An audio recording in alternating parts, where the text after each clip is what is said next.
Hello everyone, स्वागत है आप सबका मेरे स्पोकन इंग्लिश क्लास में।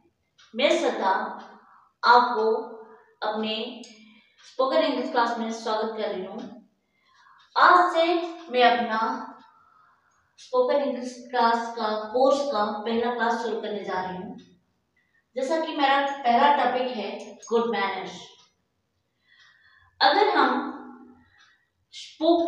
अपना स्पोकन डेवलप करना चाहें तो सबसे पहले जो जरूरी चीज होता है ना, तो हमारा प्रेजेंटेशन होता है। हम कैसे दूसरों के सामने खुद को रिप्रेजेंट करें, जिसके लिए हमें कुछ ऐसे मैजिकल वर्ड की जरूरत होती है। और वो मैजिकल वर्ड्स कुछ और नहीं, जिसको कहते हैं गुड मैनर्स।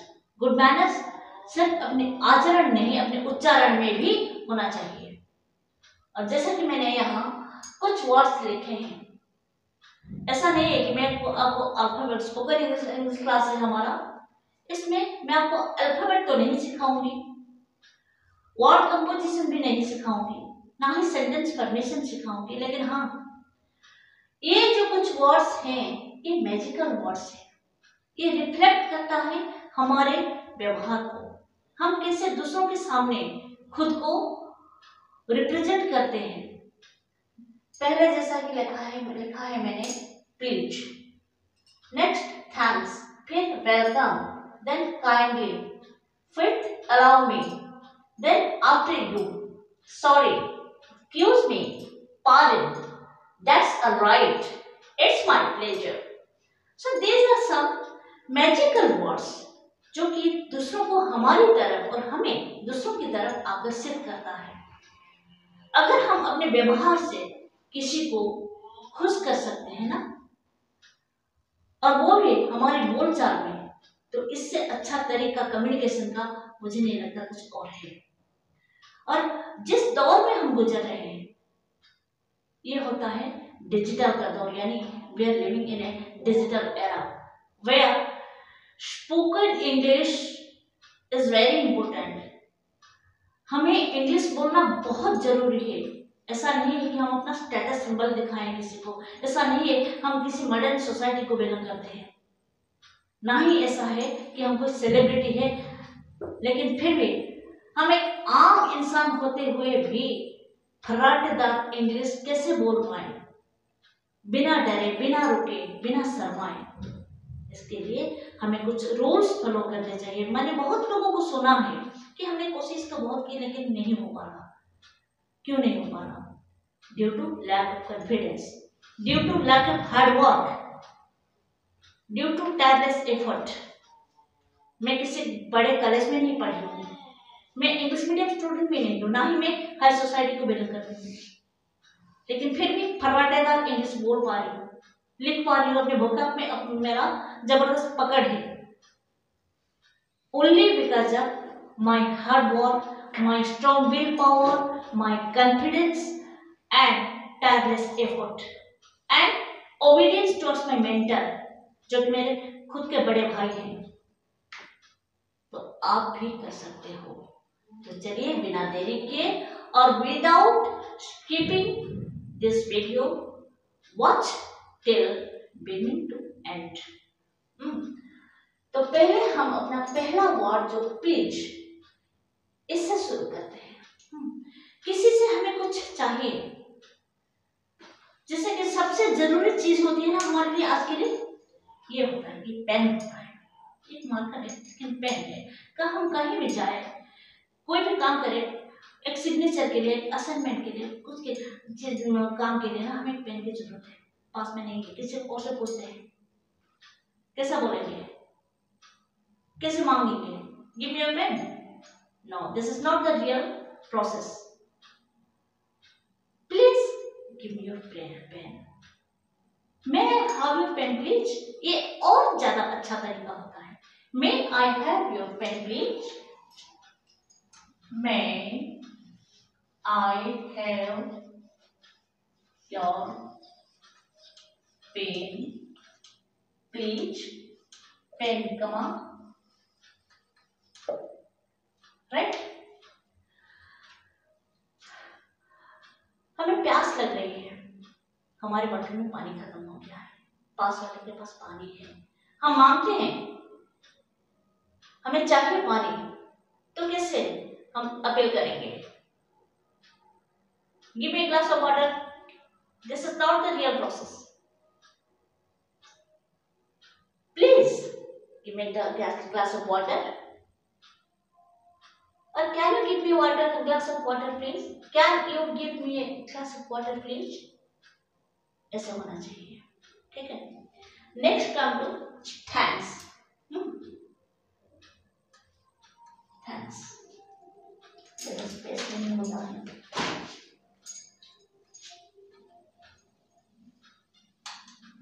जब किसी से हमारा काम हो जाए तो रिटर्न में हमें उसको एक्नॉलेज करना चाहिए, उसको क्या हमें आभार प्रकट करना चाहिए. और थैंक्स आभार प्रकट करने का सबसे अच्छा जरिया होता है. हमने पानी मांगा, किसी ने पानी दी, हमने पानी पिया, हमने अपना प्यास बुझाई, तो बदले में हमें क्या कहना चाहिए?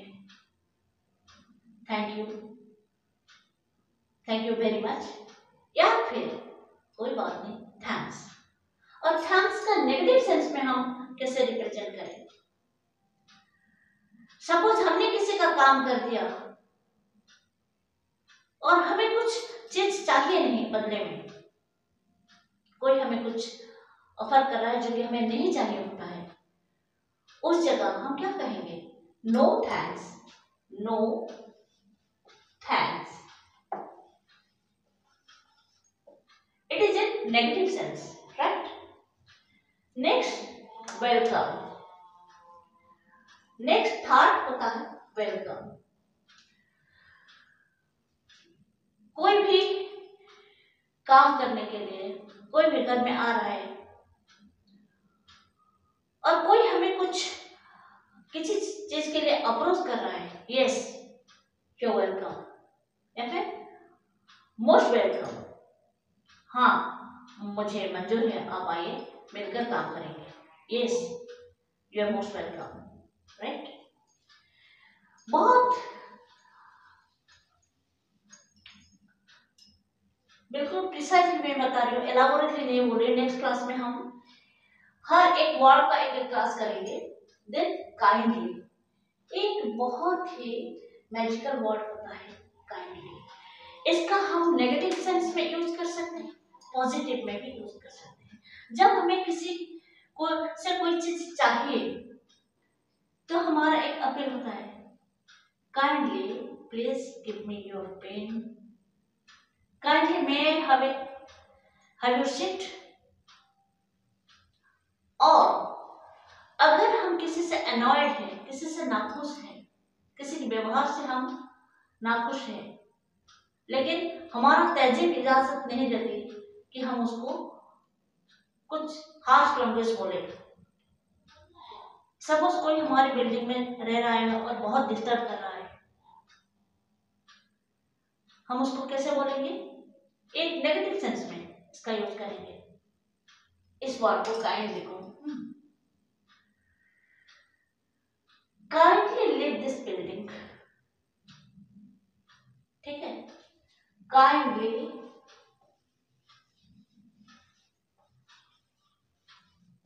Leave this building within a period of time, within 1 month, within 2 months, or within 1 week, right? Next, allow me. Next word आता है allow me. कोई प्रॉब्लम में है लेकिन हमें बोल नहीं पा रहा है, हमारी समझ में आती है कि हम उसकी मदद करें,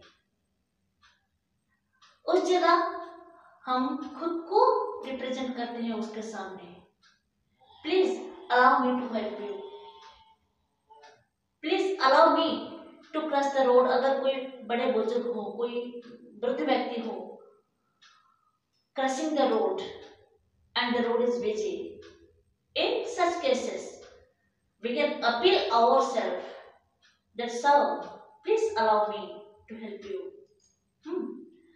नेक्स्ट आफ्टर यू, ये भी वही सीनियर सिटीजन्स के बारे में। ज्यादातर हम गाड़ी में जा रहे हैं, बस में जा रहे हैं, रोड क्रॉस कर रहे हैं, ऐसी जगहों पर इस चीज का बहुत जरूरी होता है। क्या? या फिर बैंक में हम खड़े हों, कोई क्यू में खड़े हों, भागा दौड़ी मच रही है, नहीं, उस वक्त अगर कोई हमें कहे कि नहीं नहीं पहले आप जाइए, उस वक्त हम उनको मदद करने के लिए, उनकी हेल्प करने के लिए नो आफ्टर यू मीन्स पहले आप जाइए, बाद में मैं आती हूँ, मैं आपके पीछे हूँ। तो सामने वाला भी हमारे व्यक्तित्व की तरफ आकर्षित होगा, उसको लगेगा नहीं, he is a person of good manner, is a gentleman or a gentle lady. Next sorry. Sorry बहुत कॉमन वर्ड, हर कोई सॉरी बोलता है।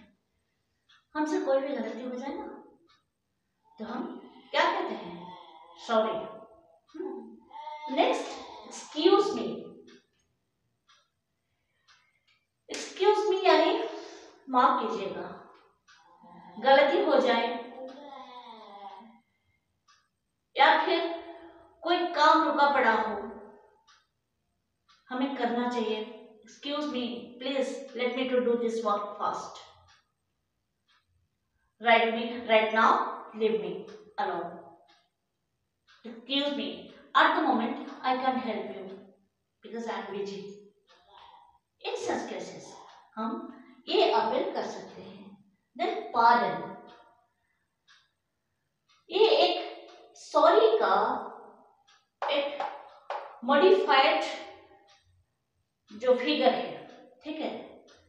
सपोज कोई कुछ बोल रहा है आपसे, आपको अच्छे से सुनाई नहीं दे रहा हो, या फिर लाउड म्यूजिक चल रहा हो, या फिर टीवी चल रहा हो, ऐसा कुछ हो रहा है, please I beg your pardon, speak loudly. In such cases माफ कीजिएगा मुझे सुनाई नहीं दे रहा है, जरा ऊंची आवाज में बोलिए। नेक्स्ट दैट्स अ राइट, ये कोई आपने किसी की मदद की है, आपको किसी ने थैंक यू बोला, बस बात यही खत्म हो जाती है क्या? आपको भी रिपीट में बदले में कुछ बोलना चाहिए, जैसा कि alright, that's alright, okay, then it's my pleasure. ये भी इसका एक मॉडिफाइड रूप है। सबसे अच्छा तरीका है, आपने अगर किसी की मदद की है, किसी की हेल्प की हो, किसी ने आपको अपना ग्रेटिट्यूड ऑफर किया, तो उसके बदले में इट्स माय प्लेजर यानी मुझे बार बार मौका दीजिए आपकी मदद करने के लिए, मैं इस काम करके खुश हूं, मुझे खुशी मिलती है दूसरों की मदद करने में, so it's my pleasure to help you, never mind, all right? And there is so many things in our next video class. I shall discuss elaborately every single word in one period, and please be connected with me, and if you like the video then give a thumb and share this channel so that it can grow day by day. And if you are new in this channel then hit the bell icon to subscribe this channel and continue watching my video. This course will continue for a long period, and thank you for watching and for the day. Bye bye.